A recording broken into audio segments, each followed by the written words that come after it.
Okay. I appreciated your comment when you were talking to Deb this morning. It's like, God, I feel like I look so much older and have so much more layers and to my picture on here. It's like, oh my gosh. Well, that's why I did that lesson with Deb. I go, wow, you really see yourself in these Zoom meetings. And Yeah. I was like, I should know better than to have a head tilt. But again, we all do those things. That's why I really like when we share these lessons, because before you came on the meeting yesterday, like 3 different people were saying how much they got out of your lesson. And Great. And obviously yesterday, like, communication is a big question, because this gets into how do we do it? And Right. and it really opened up. I went, this is a much bigger topic for everybody than I was sort of anticipating. Like, it hadn't really occurred to me until the meeting went on yesterday, that I was like, oh my gosh, this is where the heart of the doing is. Right. Where the rubber meets the road. So I'm so glad. And I'm going to have a lesson with Lori this week too on the same idea. So something I thought about yesterday that I posted under the communication article was, if we go back to the concept of the box, the ball, the tee, which I've illustrated a bunch of different ways. Sure. The reason I originally came up with that was because those 3 major segments of the horse's spine, those geometric shapes took place in my experience because those were the directions of force I was feeling. So if you imagine a 3-dimensional box just in space, right? The potential of how that could move in 3 dimensions is pretty large. It has a vast potential because it's a 3-dimensional object, but it also is restricted, so to speak, by the inherent shape of being a box. So that's how the lumbar, sacrum, pelvis forces entered my body. And I saw very clearly, oh, it's sort of box shaped in the way it moves. Does that make sense? My battery's about to die. Hold on. I got to plug it in. Okay.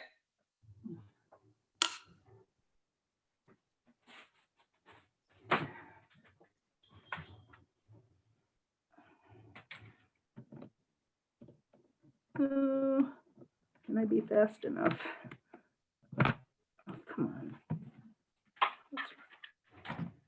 on. Oops.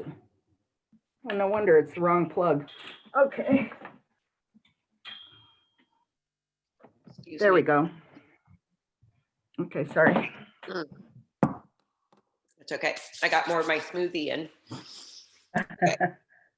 So, and this is going to go, I'm going to further the development of these communication lessons, because the communication non-verbally is through forces, right? So if we just say force is force is force, but force has direction, and force also has magnitude, right? Which we understand, receive, and we give communication in how we use our body because it's nonverbal. So if you imagine that box in space, the way, and this matches the biomechanics, the way the horse moves, but we're talking about the result of the biomechanics is what moves the box, that generates forces that come into our body. The same for the ball and the same for the tee.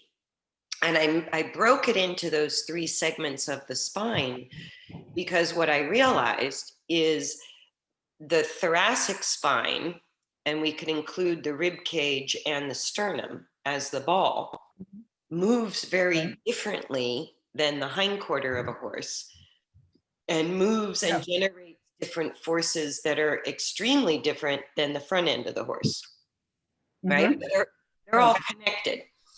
So when we talk about giving resistance, basically, if we have that ideal that through the middle of the horse, the alignment rotation part of the function of the spine creates a geometrically straight force.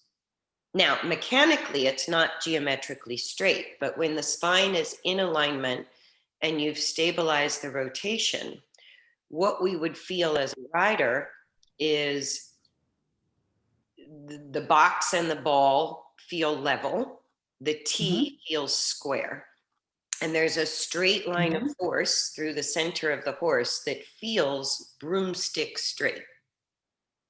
Correct. Right? And it feels level where, and this is where it gets tricky because of our own perceptions, but we are level over gravity. Whether we have to learn what that feels like through photos and video, okay, that's a different matter. But we are vertical, level, horizontally and laterally over gravity. So what happens, because the way a horse can lose their balance is really unique. And what came up yesterday when we talked about, when I just sort of half thought, okay, if you mimic giving the right rein, it was so fascinating to me that half of us did it one way, another half of us did it the other way. Literally opposite directions. And some of that was obviously because we were interpreting words into feelings. Yes. And I realized my words were, if you give a right rein, which to some people automatically meant you take the rein, if I were being more accurate, right? Or giving the rein could be a forward gesture of the hand. But we also, and that's where language can get tricky, right? So what happens when we get our riding instruction is some people are taught your rein is a forward move. Other people are taught it's a backwards move. There's different various rein, classical rein positions that you use. And I go, we need to sort of put that all to the side and go, our hand, which is touching the rein, which is through our arm into our upper back, we have the potential to move in many dimensions. Right. Just like if we look at just the T, which would be the cervical spine and the front limbs, the bottom, the base T is the line of the shoulders and how those are influenced by the use of the neck. So that T is, it's like if you take the straight line portion, the way the cervical spine can work, it's always connected. So what happens at the pole is also happening at C6, C7, but it can bend, it can snake, it can fix. The cervical spine can even rotate. It can rotate like the back, right? But it rotates as one unit. So if we think of those three shapes and each one connected to the other, but each area of the spine has a different way of creating force. That's how I came up with the box, the ball, and the T. Right? And if we put those in three-dimensional possibilities, I go, oh my God, you can't ride the same way. Even on the same horse, you can't always ride the same way, right? So we'll look at your video on the long reins because that's where we can talk about, like, the long reins are such an obvious connection to feel the forces.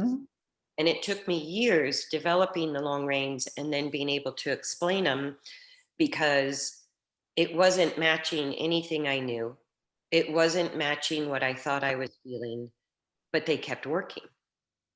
And I couldn't figure out why they worked.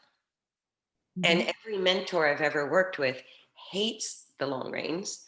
And every student I've worked with that's had to use the long reins falls in love with them because it works. So it took me a long time, and I realized the long reins are kind of a direct understanding of how we manage force, kind of indirectly. Like we're not moving body parts when we say we're managing force, because that's very Mhm. complex. So, what I brought up yesterday with the example of, say, there's a huge muscular contraction. If the horse is doing this, there's a muscular contraction around the right shoulder, and the back is going with it. So the horse essentially, even if I'm tracking on a straight line, this would make a heavy right rein. Does that make sense to you? And you might want to I do it have your, in your body. I'm sorry, what? Do it in your body so you can Yeah. feel. So if you lift your right shoulder and push it Mhm. outward, you'll feel it goes right through your whole back where the Yeah. saddle would be, Mhm. right? Right. And even though the head might be tilted to the right, which would make you think I would have a light right rein, Correct. you will have a heavy right rein. Yeah, and I don't understand that concept because it seems like the rein got looser because I have more of gap in it as opposed to the left one that I have more tension on. Right. So what we're feeling through the reins, and this was a huge epiphany for me. I took for granted for many years that because the bit is in the mouth Mhm. and the reins are then connected directly from the mouth to my hands, that what I was feeling was it, where the head was going. But we're actually not only feeling that through the reins. Through the reins, we can feel the upper part of the cervical spine, the lower part, and the shoulders. True. Because of the stretch, the twist, the torque, whatever. And because the way the cervical spine on a horse is like little interlocking bones, right? Mm-hmm. So Yeah. whatever happens with the pole goes all the way down to the base of the neck and has an influence on the shoulders. So this Right. is why it was such a big stump for everybody. And I think why the long reins can be so confusing is because we still have this sort of, we don't even question it. We just sort of see that the bit is connected, is in the mouth, and the reins are going from the horse's mouth to our hands. And so we assume that's what we're feeling. Mm-hmm. But that isn't what we're feeling. We're feeling maybe the result of a lot of contraction in the lower neck. So if um, I can't even look at myself when I do this because it's a mirror image. But if I tilt my head to the left, Mm-hmm. right, it's Mm-hmm. pushing my right shoulder out. Do that in your Correct. body and feel that, Yeah. right? Yep. So, but I could also tilt my head to the left and contract my left shoulder. That's Yeah. possible. Right. That's why I said the reins are just telling us where the forces of the T, whether it's the jaw, the pole, Mm-hmm. the upper cervical spine, the mid cervical spine, the lower cervical spine, or the shoulders. So through our hands, we feel all of that. And so if you're using the reins for steering or positioning the horse's head or all the things we're taught to use reins for, you can't feel that. When you're thinking of using the reins to keep the T straight through the line and square across the bottom, what you Mm-hmm. feel through the reins is every bit of force. So if the force is on the right shoulder, but the head is also tilted right, you still may have a heavy right rein. It may be more natural for the horse and more congruent. If they tense the right shoulder, the neck more comfortably wants to go to the left. and then you would have a heavy right rein. But it's possible that the head can tilt towards the tight shoulder, which we would think in theory would give us a heavy left rein. And it might, depending on how we're feeling that through the reins. So when I say we resist, right, we resist, and this comes up a lot just because, and I'll go into this a minute about how we're trained, but because we're trained to feel equal on our rein contact, equal on our seat bones, and equal in our stirrups, nobody says equal what, right? So we look for an equal feel, right? So what happens a lot, particularly with the reins with people, is if the horse needs resistance, say on the right rein, but we want an equal feel, the left rein, if we were neutral on the reins, which is why I like those little markers, the little notches on the reins or the braids to make sure your rein length is actually equal, right? Right. Because a lot of times what people will do, and this is really common because we have in our minds, it should feel equal, but we're the ones making it equal. If we give a little on the heavy rein and try to take the light rein, we support the imbalance of the horse. So some people learned, oh, you give the rein, and that would work on the rein you don't need, because if you take a contact on a rein that the horse is making loose, you kind of perpetuate the problem. So giving that rein would make sense. But if the horse is putting pressure, say on the right rein and loose on the left rein, if we're taught have equal rein contact, then most people give the right hand and take the left. That makes your hands feel equal, but it doesn't change the horse's balance. Right. You're just going with the flow. Right. And following his incorrectness. Okay. Right. It feels good because it feels equal in our hands. And that's what we're But talking. not in our bodies. Well, and then we start compensating all kinds of ways, right? Right. Whatever's happening, and you have to through your reins, we can all do it. It's really just been a matter of bringing a rider's attention to the feel of the reins. But we take a rein contact not to restrict, position, or steer, but to receive the information of the relationship of the entire cervical spine and both shoulders, right? So if there's a problem there, it's going to create an uneven feel on the reins, right? And if we're looking for equal, we can't think of equal as a feel that we give the horse.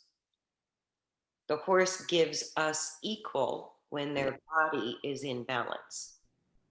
So if we look at just the length of rein we have and we're staying straight and balanced in our body, that's the only way we get the information of which rein is the horse putting pressure on, right? And then that pressure might not make sense with the position of the horse's head. I'd put my cat outside for this. You can see her tail. I love that. Yeah. Okay, so that's why we have to find neutral, and we can't assume that we give or take on any rein, on either rein at any given time. But you tell us to support them by our rein and help them get into balance by adjusting one rein or bringing it back on center. So how does that play into this thought? Yes, so what that means is if we are riding and we're feeling our way into the ideal, which would be a T, where the pole to the withers, it feels like a straight line, and the shoulders feel equal and square across the front of the saddle. Anything that is not that is what we have to resist. So if, let's say, the horse tenses the right shoulder and pushes it outward, and I get more pressure on the right rein, then, and I have nothing on the left rein because the horse just moved their body. So in that use of their body, I'm going to get slack on the left rein and pressure on the right rein. So by staying equal, of course, through my axial skeleton, but I might also need a rein aid, right? My rein aid would be on the right to discourage the shoulder from getting out of line to the right hind leg, from getting the shoulder too far right. That's what I'm resisting. So I'm creating a barrier to the horse from pushing the lower neck and the right shoulder to the right.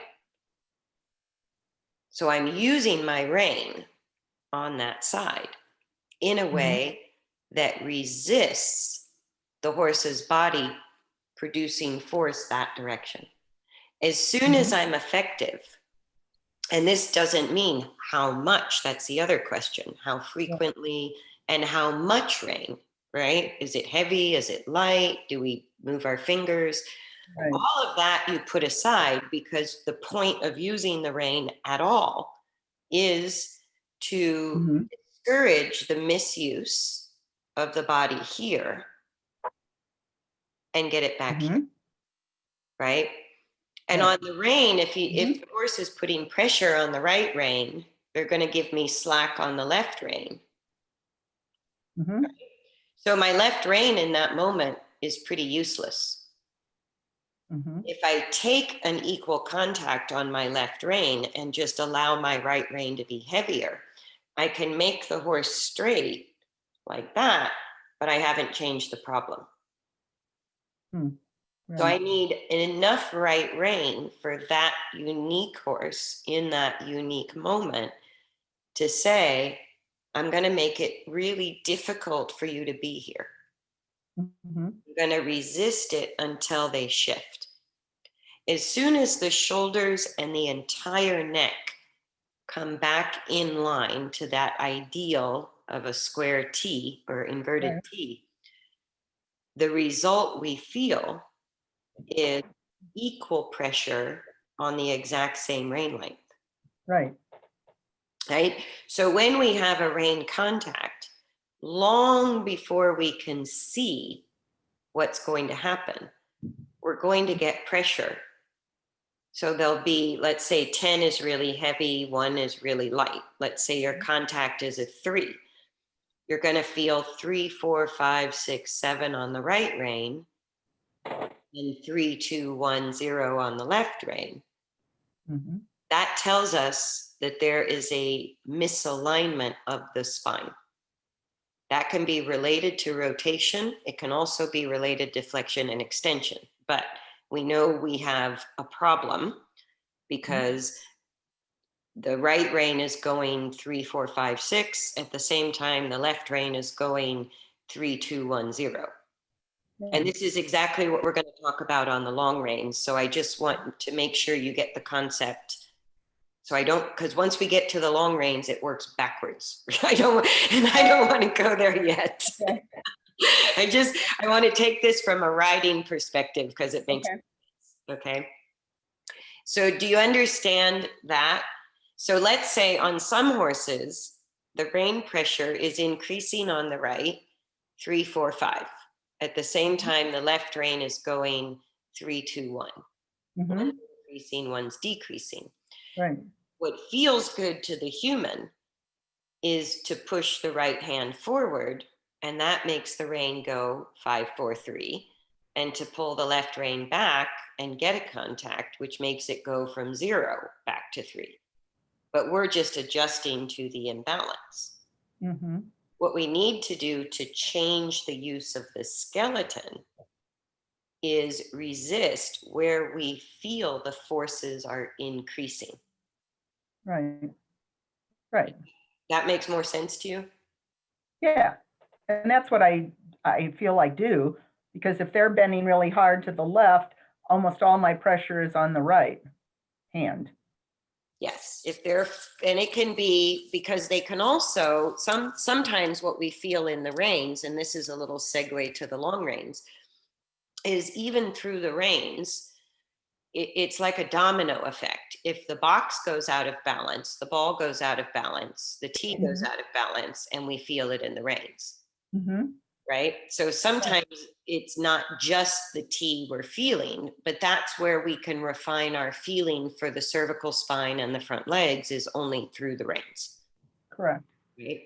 But because the box ball and tee are connected, the ball could be the real problem with the generating the most force, but we're also going to feel it in the reins. Correct. Or like Deb said yesterday, I thought this was great. I described a situation, an example with how a horse was using himself out of balance. And she said I would put my body over that direction, which that you understand, right? Okay. So what we're creating by doing that is resistance to the misuse. Correct. Okay. So it's the same game with the reins. But Correct. the tee, I even think of that straight line part of the tee as a noodle. It can go anywhere, right? Mm-hmm. And that's going to affect the use of the shoulders, kind of like this at the base of the tee, right? Right. So that's why I can't say there's a right way or a wrong way to give a rein aid, or whether it should be heavy or light. What I do know, and what Lori's lesson, what came up in her video lesson was she was going through the motion of making the correction, but she wasn't actually getting a shift of the forces. Okay. So she was giving the aid, but it wasn't doing anything for that horse's body. Mm-hmm. So I go, that's where we can get a little stuck too. And that's what I saw on the long reins is you've made huge headway, but what's going, and we'll look at that next, but what's going on the long reins is you're not feeling precisely what he's doing. So you've made really good headway with prophecy on the long reins, but to go further, you need more feel in your hands on both of the reins. Mm-hmm. And what we receive on the inside rein tells us what to do with the outside rein. And what we're feeling, what we're feeling through the long reins is the whole body. Right. And on the long reins, it feels like, well, I try to control the head, but it's not always easy to control. So that's where you're saying look deeper into the tee and into the round ball to see where it's coming from. Right. So I'll play the video, but on the long reins, and this is why I really wanted to jump on this lesson with you today because it was on we needed to look at the long reins anyways. And with yesterday's Zoom meeting, I go, oh, this couldn't be more perfect because the long reins on the circle, what you're feeling first is a rotation problem through the whole spine and then an alignment problem. And the way we fix it on the long reins is by starting with the box. Oh. Even though the reins are attached to the mouth, we feel the ball and the box, not the mouth and the tee. Okay. And that's why it works back to front. Okay. But it's a big eye opener to go to question, what am I feeling through my hands? We all assume we're feeling this because that's where the reins are connected. Right. But actually through the reins, what we're feeling are changes in balance throughout the entire horse's body. Oh, okay. Right? So if you think of the point of balance in a horse being in the middle of the four legs under the rider, that's the fulcrum of their body. Right. Right under the rider. So out where we attach the reins is the edge of the teeter-totter. It's the edge of the plane. Okay. Does that make sense? Yep. So through the reins, any little tiny minute adjustment to that fulcrum or that point of balance in the middle of the horse, it's going to alter the outer part of the plane, right? So just like if I take my pen and where my finger is, let's say this is where the saddle is and here's where the reins are attached. Okay. If I have a tiny little shift here, I have a really big shift out here. Right. You see that? That's what you're feeling on the long reins. It's like an airplane. Yeah. So, and everything has a center of rotation, right? Center of gravity is the middle of a static dead mass. It's like where the halfway mark is on this pen. But a center of rotation, now my center of rotation is here, right? So you can barely see me move my thumb and index finger, but you see the result of it is huge out here on the edge of the pen. Correct. That's where the reins are attached. Correct. So what we're feeling on the long reins are the little tiny shifts way back here. Okay. Does that make sense? Yep. Yeah. Okay. That's so right. My hands are the saddle. Yes. Okay. And behind. And behind. Right? Okay. So if you imagine, I could, because I can't do it, but if I had two pens and there's the hindquarter, same thing. If the hindquarter goes off, it can throw out the center, which then we feel it actually magnified out here where the reins are attached. It's just magnification of what's going on in the back end and the middle. Right. And because humans, our highest level of sensitivity is in our fingertips, right? So through our rein contact, which is a transmitter of information, that's all it is.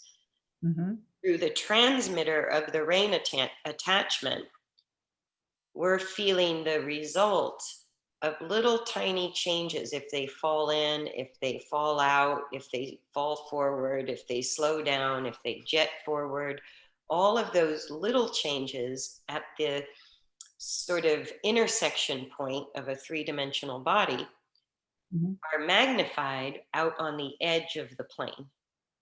Right. And that would be both ends though, correct? What's that? Both ends would feel that variation where the problem or the stability, either or, depending on what it is coming from the center of balance. Yes. Yes. And that's why where we sit is the most kind of intimate and critical point on the horse's whole body. Because if you think of where the middle of their four legs are, not the middle of their whole body, but the middle of their four legs is almost directly under where the rider sits. Right. Right? And if you, and this again, if we come to the long reins, if we flip, let's say, the back end of the horse, any instability in that box, then you can't stabilize the front end enough to get the middle stable, because that box is a lot of mass, right? So if you have instability in the box, you work as a rider on the middle. That's effective at controlling the box. But on the long reins, we only have the attachment here. But we have a rein that goes around the body on a circle, long reins on a circle. That rein that goes around the body, the first job of that rein is pulling the hindquarter to you, or if they pull on the inside rein, then the hindquarter is drifting out. You continue forward until it comes back into stability. If the rein is getting slack, I think I might have said that backwards. I get really dyslexic about this, so bear with me. But either way, we're going to go over it with the long reins, because you just trust what you feel on your inside rein to make the adjustment. But the way it works is it pulls the box, or the hindquarter of the horse is first made level, and secondly, stabilized straight on a circular path of travel. Then the long reins, Okay. then you're feeling more the middle once they can stabilize on the hind end. Then you're feeling what's going on more in the middle. And the Okay. front end, the horse fixes. I never, you can't position the front end from the long reins. It's impossible. Okay. And so that's what took me so long to ever present this lesson was in Prophecy's case, he's going into extension and then falling forward, into extension, falling forward. Right. So let's play that and we'll look at how it works. But do you understand what I Okay. mean? The rein connection is feeling the whole body. Yeah. And on, Yeah, that makes sense. yeah, even though the long reins are attached up here, we're Mhm. really working from here back. Mhm. Okay. Okay, that makes sense. Okay. So let me share my screen. And I just read something that is interesting, along with your, it reminded me with your finger feel, is I read that a horse's side has the same intense feeling as our fingertips and the backs of our calves. Yes. So can you imagine when our legs are so noisy, how that is so hard for them to understand what we're communicating? And the best communication would be the stillness, to know that they're doing it correctly. I think it was a German researcher who started to do studies on what they call Umwelt or Umwelt, is how we would say it in English. And the Umwelt is just how horses receive the world or how their five senses work, right? How their eyesight work, how their sense of smell and taste work, how their hearing works. And what you're describing was his study on the sense of touch, skin sensitivity. And it makes sense that the horse's rib cage, the level of sensitivity actually was difficult for them to measure because it was higher than the human fingertip, which is Oh. our highest level of sensitivity. And if you think of how a horse survives as a herd animal in nature, I think of it like they have a million little antennas on their side, right where the rider sits, right where the legs go. That's how they feel the horses around them in a herd.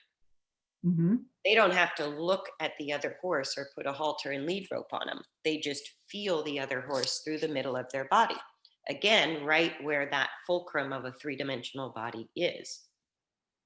Okay, so let me play this. This is a short That one. might be a good place to start with the communication, is all that guy's interpretation of what they're feeling or what their senses mean. You know, I'm going to make a note of that because that research on Umwelt was really eye-opening, really huge. How horses perceive visually, kinesthetically, auditorily, and I think the sense of smell on the horse was like kind of only second to a dog. They have an amazing sense of smell. And their memory second only to an elephant. Right. Right. So I'm going to make a note to find that research on Umwelt because that is part of the communication is understanding how they're perceiving the world is very different from us. Okay, so can you see And I think we're only, yep, and excuse me, and I think we're only sensing one minute part of their abilities of senses. Absolutely. But the sense of touch is huge because we ride them and because we're Right. communicating through the sense of touch. Understanding Correct. their perception, their sense of touch is a big deal. Thanks for bringing that up. Yep. Okay, so now let me look at the video. Okay.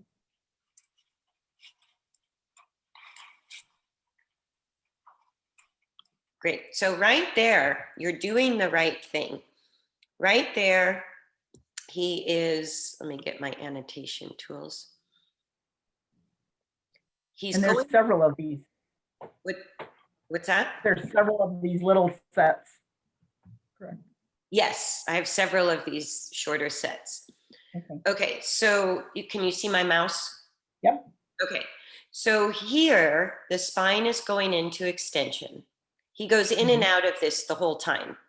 What Right. you're doing is absolutely perfect. You have a feel, you're vertical, you're stable. On your inside rein, you have enough contact that you're feeling and starting to pull the outside rein. So, in this use of the horse's body of extension, we can't do much with the neck. The neck is the compensation for the use of the spine. But remember, the side effect of extension is hyperrotation.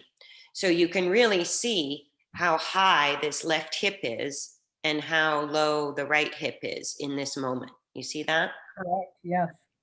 So when you pull the outside rein, what you're going to do is pull the hindquarters to you, and that will level the pelvis. It might take his nose to the outside. That's where everybody goes, wait a minute, hang on a tick, I don't get this, right?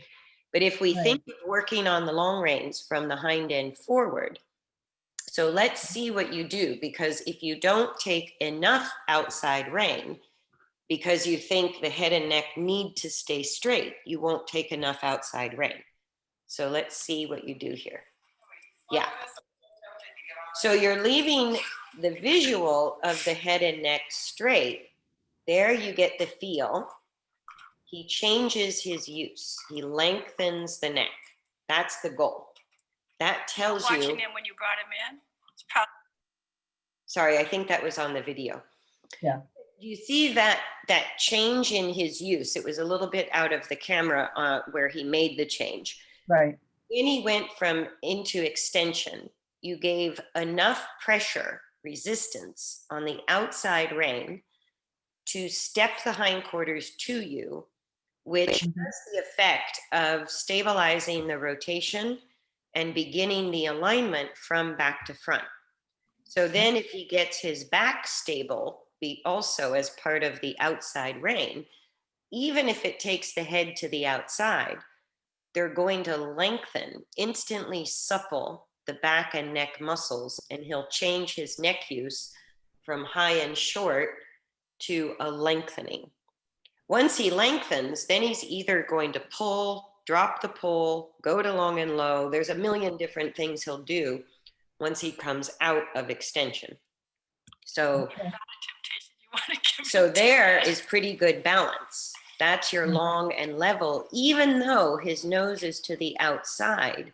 What that's telling you is that his hindquarter is not stable, right?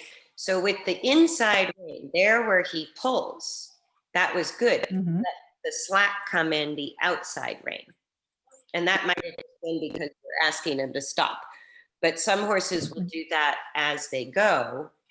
And when he pulled on your inside rein, the correction is just here in your body, standing still and not giving, not taking on the rein. Mostly what he does is he puts slack on the inside rein. So we'll pull up another video. But I love to see how much more confident he is and how much calmer he is. That's awesome, Vicky. Yeah. Okay, so let me close this one and open the next one. Can you see it? Yep. Okay, again, these are pretty short, which is good. So there he's pulling on the inside rein, and or you're keeping the inside rein straight by taking enough outside rein. What might be confusing you with him is that's always going to take his head a little bit to the outside of the circle. Right. And that's where people won't take enough outside rein. So just there, I think you're rearranging yourself. Let me back up just a smidge. There. So here, do you see the slack in the rein? Mm-hmm. Okay. And also notice his hindquarter is not quite on track. The belly's to the inside, the tail is sort of pointed to the outside, right? Right. So in this scenario, What he's doing is falling in through his rib cage, through his middle, maybe part of the shoulder. So we don't have to, because this is difficult to see visually, and the visual element can be confusing. But this slack on your inside rein tells you the horse is falling in on the path of travel of the circle. So whenever we get any degree of slack on the inside rein, we're feeling some part of his body too far to the inside of the circle. But this is a great example because if you look at his head and neck, it's actually to the outside. Correct. Right?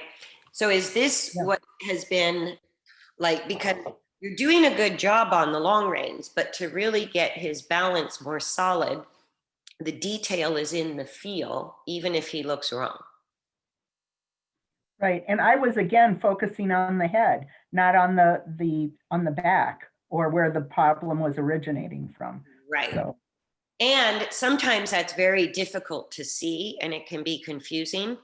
So if you are just planted in your spot, you become the central point of a circle. Think of your inside rein is the radius of the circle. Okay. And then what we're feeling, the only thing we can truly correct on the horse through the long reins, and that's why I don't use a surcingle. I want a direct connection to feel the whole body through both reins. So if my radius has slack, what would that tell me? That he's falling to the inside. Right. And if he's pulling, he's falling to the outside. Right. So that's why I say your inside rein, I never adjust. That becomes a very accurate radius to feel the center of the horse on the circle or not, or maybe the hindquarter of the horse on the circle or not. So in this instance, I would pull the outside rein and I would pull the hindquarters towards me until the horse took the slack out of the rein. And you do that pretty well. So let me play a little bit more.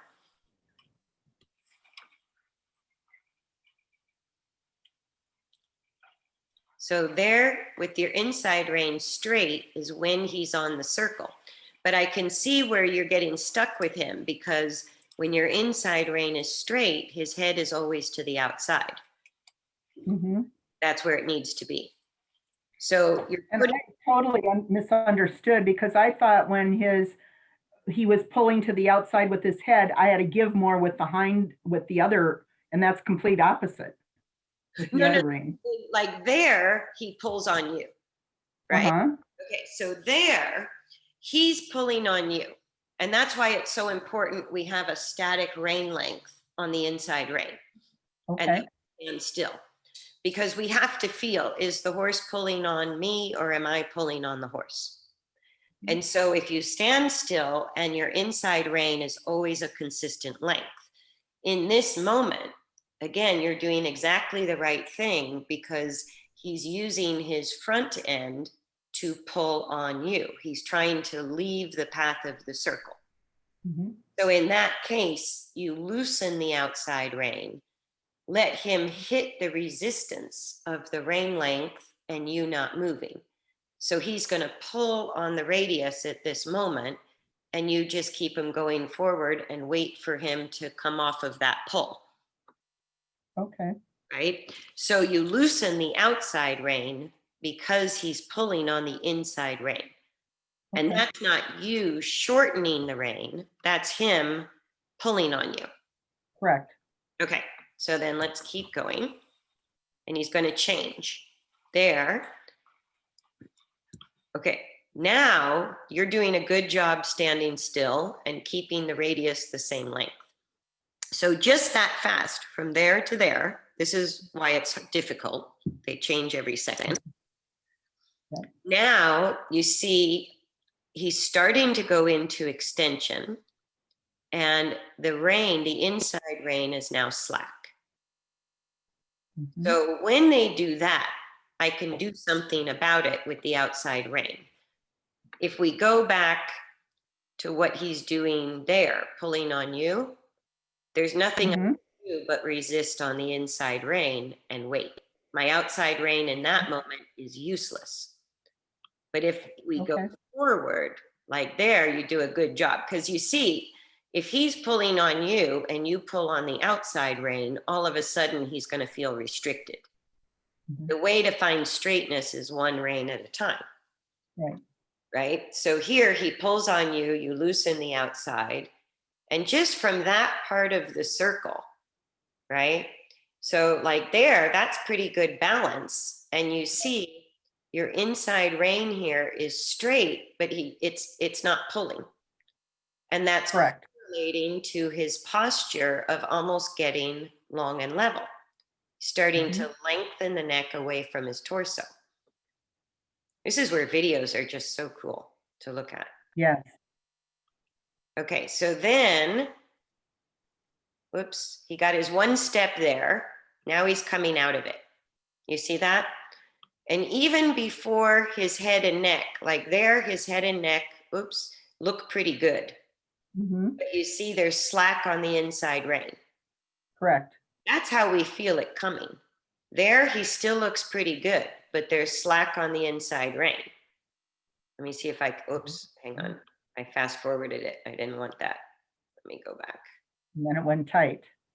Okay, yeah, you see that? So there, the loose rein is the precursor to him going back into extension. Wow. You see that? Okay. So then here he goes into extension. And even though he's trying to pull on you, there's still slack in the rein. And this is what blew my mind on the long reins. I kept thinking, how is it that the horse's head could be bent to the outside and my inside rein could be slack? How is that possible? And that's what kind of hurt your brain yesterday at the meeting. Right. But that's exactly what we're going to see here is you have slack in the rein. There he pulls, right? There he pulls, but his neck gets straighter. So here his whole body energy is pulling out, right? So he's falling out. You're resisting beautifully and you're not pulling on the outside rein. Beautiful. So he's going to change.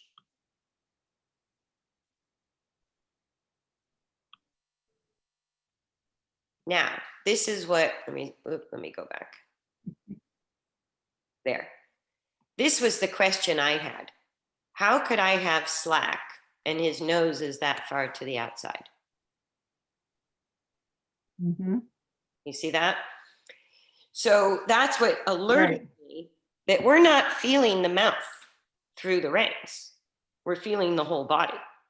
And in this moment, the reason that there's slack in the rein, it looks like the hindquarter is a little to the outside and he maybe is leaning the ball or this shoulder to the inside. So even though where the reins are connected is way out here, right? In that moment, you're getting slack because his body is too far to the inside. Correct. Okay. Okay. So in that moment, even though his head's to the outside, I would pull the outside rein until the inside rein is straight. I think in this particular instance, he pulls on you. There. But see there, it's slack again. And look how far his head is to the outside, but you have slack. This is what I saw in your video that you weren't quite understanding. So it told me I thought you were looking for him to have a straight neck and head. Again, the straight neck and head is the result of a stable hindquarter and a stable center point of balance in the horse. That's when they can straighten out the neck and head. Okay. Right? When we ride, we can work it three-dimensionally. But on the long reins, even though the head is to the outside, the problem is farther back that you're feeling. So in this instance, I would still be pulling the outside rein until the inside rein was straight. And it'll blow your mind that sometimes that is only possible with the head really bent to the outside. So Okay. you're pulling the hindquarters level and straight onto your circle. So let me just play this now and kind of see it happen in real time. Because overall in the video, like in this particular video, you're doing a really good job of keeping the inside rein pretty straight. Mhm. Yeah, so you keep pulling the hindquarters towards you when you get slack on the inside rein. That has nothing to do with the head and neck position. And if he pulls on the rein, you give the outside rein. But as soon as he puts slack on your inside rein, you need to pull the butt towards you. That's how he's going to rebalance. Okay. Yeah. So then let me stop this video. And I think, was it this one? I think it was this. Well, there's only 2 more to go. So, and they're not long. So let me play this one in real time. Okay. It's about 3 minutes. Okay. And especially when you ask for trot. So when he's pulling on you, he's usually an extension. Well, that's not true because he just goes like there. He's stuck in extension in the trot. There he shifts into at least finding length and immediately pushes on the bit. Now he's back to extension, right? So when I first looked at these videos, the thing that struck me the most was the inside rein getting too loose too often. And here I'm not seeing it. You're doing a really good job keeping the inside rein straight. There you let the inside rein slide. Did you see that? Yep. Okay, so here's your knot. And when he Yep. pulls on you, you kind of let it slide out. That's fine. If you happen to be saying, oh, my circle's too tight, let me make it bigger, no problem. But we just have to be aware of that because that's what people normally do is when the horse pulls, they give away the inside rein. And when the horse falls in, they shorten the inside rein. And if we do either one of those 2 things, then we don't change their balance. That makes sense now. Yeah. And then it feels like the long reins aren't working because we're not changing the balance. We're just basically kind of lunging with 2 reins, but we're not really affecting how they're using their hindquarter or their middle. Mm-hmm.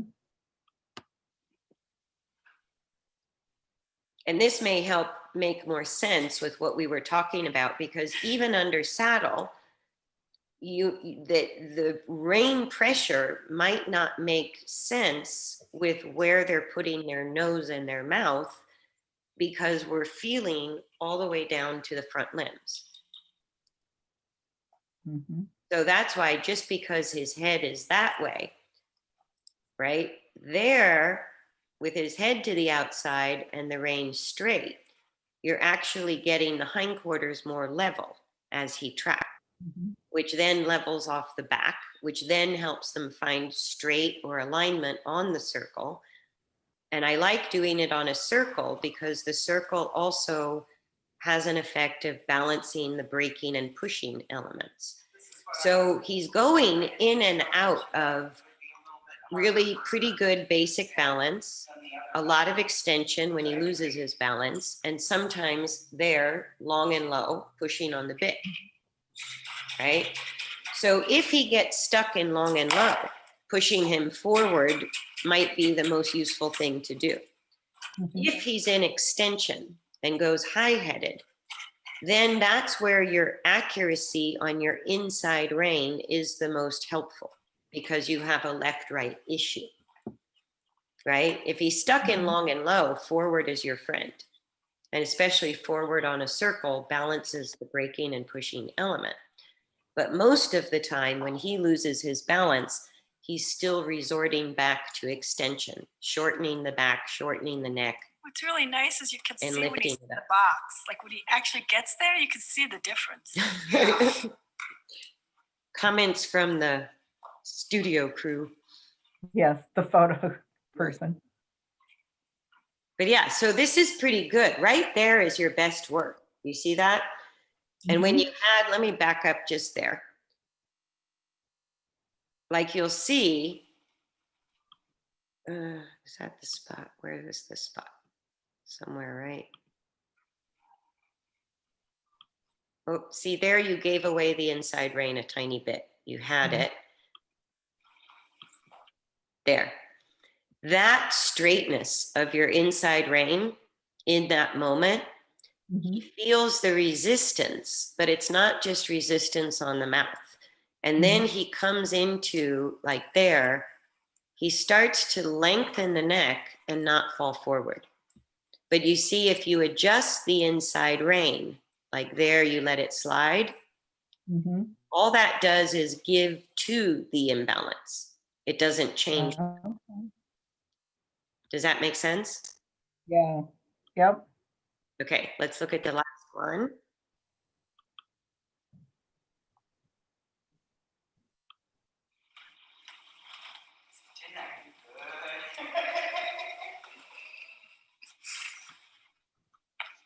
So proud of himself. So you see, every time your rein is straight, you get long level. When he's pulling on it, okay, that's different. There, he pulls on you, he goes into extension. And I think him looking straight, this is not just you, this is like the problem across the board with why I kind of kept this exercise in the closet for so long, is because in Prophecy's case, every time he goes into extension, Don't come any the more correction this way. is going to put his head to the outside. It's going to look wrong there, just there, when it was right. And you see that changed his balance. When you pulled the hindquarter in and let the head go out, he changed his posture, right? So when he goes into extension, in his particular case, on this particular video, I'm seeing the slack in the rein there is associated with the extension. Okay. See that? So every time you have slack on the rein, you pull the butt towards you until the inside rein is straight, even if that puts his neck to the outside. Okay. Okay. And what you'll see if you do that, if you keep the inside rein consistently straight, no matter where that puts his head and neck, you're going to see him come, he'll give up. He's ready to give up extension. It's frustrating him. He doesn't like it. It doesn't feel good.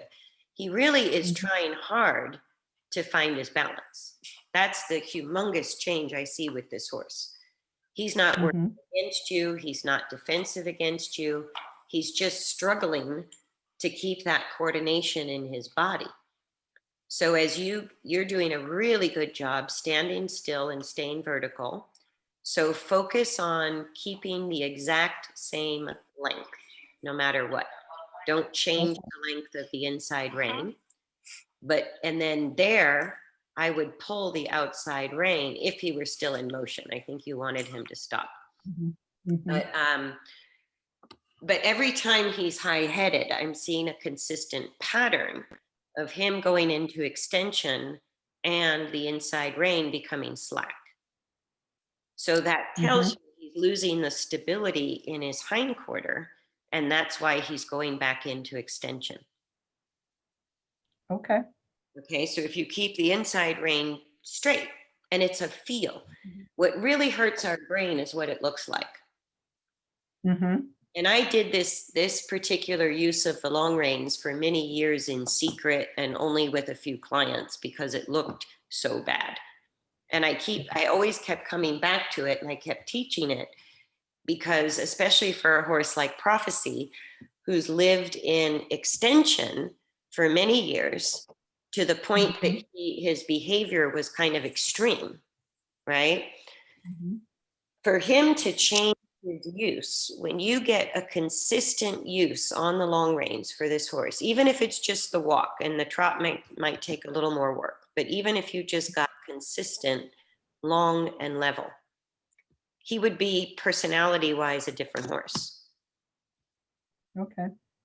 Because it's physiological. So does that make more sense?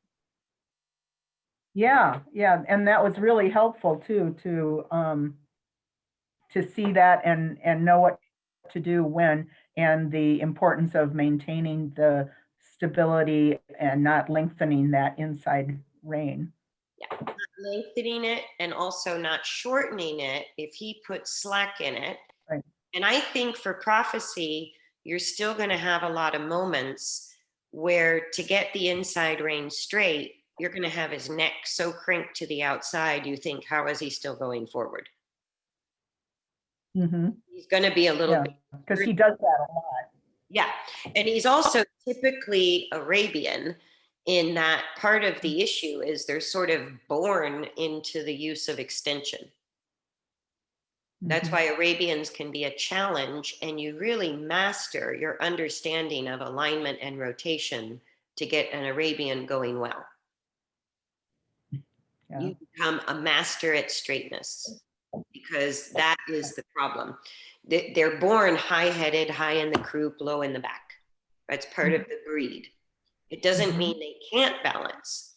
It means that you have to master the art of getting a horse straight in order to get balance. And Right. so and straight on a circle is particularly useful for an Arabian, because with the high croup, the hind legs and the pelvis are more often pushing backwards. They're not able to engage the hind end very easily. So straight on a circle helps promote the hind legs coming more forward, deeper under the body. So as you get him, don't be afraid to pull the outside rein enough that his head and neck are the wrong way. Okay. Okay. And what I typically see is, if you're really diligent about that, as soon as his hindquarter and the box and the ball will find their stability, first in rotation, then alignment on your circle, and at the same time that he starts to straighten the neck, and you'll feel it because you won't get the slack on the inside rein anymore. It'll be straight with his head straight when ball and box are supporting that. So what you're doing with his head cranked to the outside is building the stability of the box and the ball on a circle. Okay. And then at the time he finally gets his own neck straight, he'll also be more consistent in either long and level, or long and low will be your new problem. Oh, well. Okay, good. Yeah, but that was huge. I'm so glad we did that today, because it is the conversation, the communication is understanding forces. And I think what happens, because we just see the bit is in the mouth. We assume that's all we can feel through the reins. Right? And plus, we all run into that concept of the head and neck have to be straight first. Right. And this is a really nice way to be able to see where the problem is coming from the back forward. Exactly. And it's just like my Zoom lesson with Deb. I did the same human thing. Every time I was on a Zoom meeting, I'm trying to straighten my head, right? And then in my Zoom lesson with Deb, it was the exact same principle. Once I got my feet connected and I got my pelvis level, where my pelvis could support my head and neck, right? That's when I focus on the balance in my pelvis and through my spine, my head straightens out. Right? That's exactly what I see happen on the long reins. So even though prophecy is going to start with a head tilt, what you're really doing with the long reins is teaching his pelvis to be in the right place. And and I think it's almost easier to see it and maybe correct it in this manner than it is riding. Oh yeah. Yeah. Because riding, our own balance is at issue. Right. And on the long reins, it's all feel, which is why I don't use a surcingle. There's a lot of reasons, but the surcingle itself interrupts the connection of every nuance that the horse is doing. I can do it in a halter, but in a snaffle bit, I get even more detailed information. Mm-hmm. So it's like the reins and the bit are just a transmitter of information about the use of the entire body, not just the head and neck. Correct. Right? And you really experience that in this particular exercise of the long reins on a circle. Mm-hmm. And it hurt my head so much. I started working with this particular exercise. I want to say it was probably 2004. Wow. I didn't teach it to anybody till at least 2008 or 2009. And I couldn't explain it. I just kept seeing it work. And I had all these questions. So it's taken me this long to even be able to clearly articulate how it does work. Okay. Right. I And can understand that. It's tough. And even if a horse is in long and low, Mhm. that's the hardest place to do this exercise with the long reins, is if they're stuck in long and low. But that's where we could either shift exercises, or I found for some horses, exploring long and low on a tighter circle has been the way to go.